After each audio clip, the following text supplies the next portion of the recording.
بسم اللہ الرحمن الرحیم۔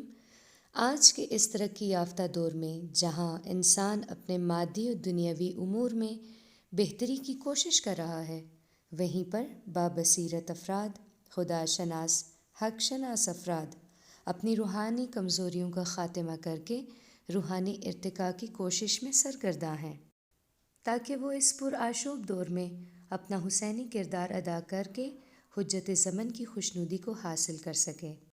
آئیے اس جدوجہد کے زمانے میں اپنا محاسبہ کرتے ہیں کہ آیا ہمارے اعمال قبول ہو رہے ہیں یا نہیں۔ اس سلسلے میں سرور کائنات سید المرسلین خاتم النبیین حضرت محمد مصطفیٰ صلی اللہ علیہ وآلہ وسلم فرماتے ہیں، چند چیزیں ایسی ہیں کہ جن کے بغیر کوئی فائدہ نہیں ہے۔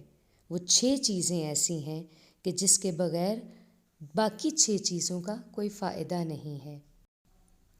ان میں سے پہلی چیز، جو زبان سے استغفار کرتا ہے لیکن دل سے نادم نہیں ہوتا، وہ اپنے ساتھ مذاق کرتا ہے، کیونکہ زبان سے کیا ہوا استغفار کوئی معنی نہیں رکھتا جب تک دل کی گہرائیوں سے ایک بندہ اپنے خدا کی بارگاہ میں نادم نہ ہو۔ پروردگار ایسے استغفار کو قبول نہیں کرتا۔ نمبر 2، جو خدا سے توفیق تو مانگتا ہے لیکن خود کوشش نہیں کرتا، وہ بھی اپنے آپ سے مذاق کرتا ہے۔ نمبر 3، جو احتیاط کی بات تو کرتا ہے لیکن خود اس سے بچنے کی کوشش نہیں کرتا، وہ بھی اپنے آپ سے مذاق کرتا ہے۔ نمبر 4، جو خدا سے بہشت کا سوال تو کرتا ہے لیکن سختیوں پر صبر نہیں کرتا، وہ بھی اپنے آپ سے مذاق کرتا ہے۔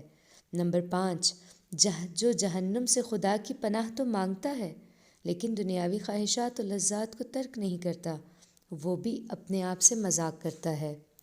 نمبر 6، اور جو خدا کا ذکر کرتا ہے لیکن اس کی ملاقات کا مشتاق نہیں ہے، وہ بھی اپنے آپ سے مذاق کرتا ہے۔